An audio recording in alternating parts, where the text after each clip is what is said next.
আমি থাকবো। এই ব্রহ্মাণ্ডের জীব এরা আগেও ছিল, এখনো আছে, এর পরেও থাকবে, মানে লীলা করবো কি করে।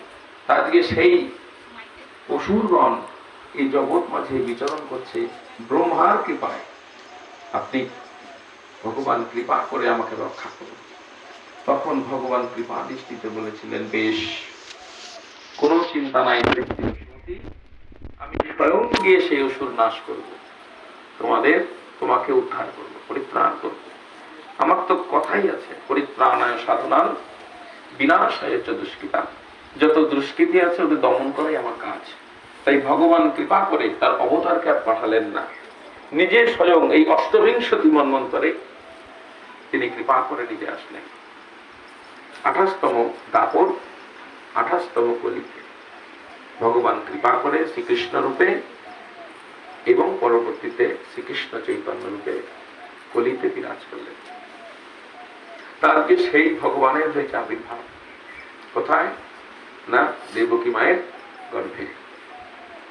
বসুদেব দেখলেন এখানে তো রাখতে পারবো না, প্রভু কি করব?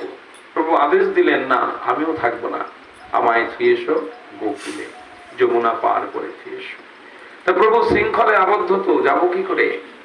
বলে, মোর পরশে সকল শৃঙ্খল যায় দূরে।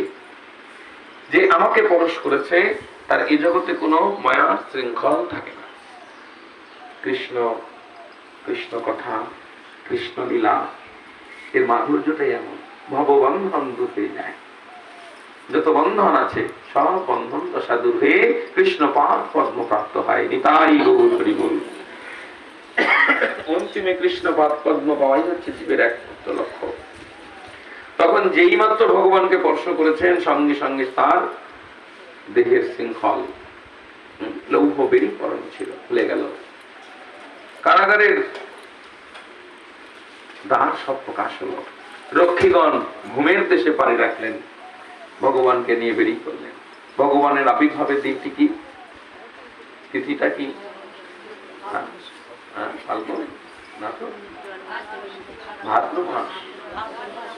ভাদ্র মাস, পক্ষ পক্ষ পক্ষ কৃষ্ণ পক্ষ, তিথি অষ্টমী, নক্ষত্র সব গুপ্ত।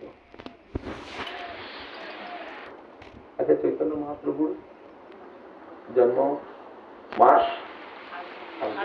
তিথি পূর্ণিমা, পক্ষ শুক্লপক্ষ। হ্যাঁ, আজকে ভগবানের এই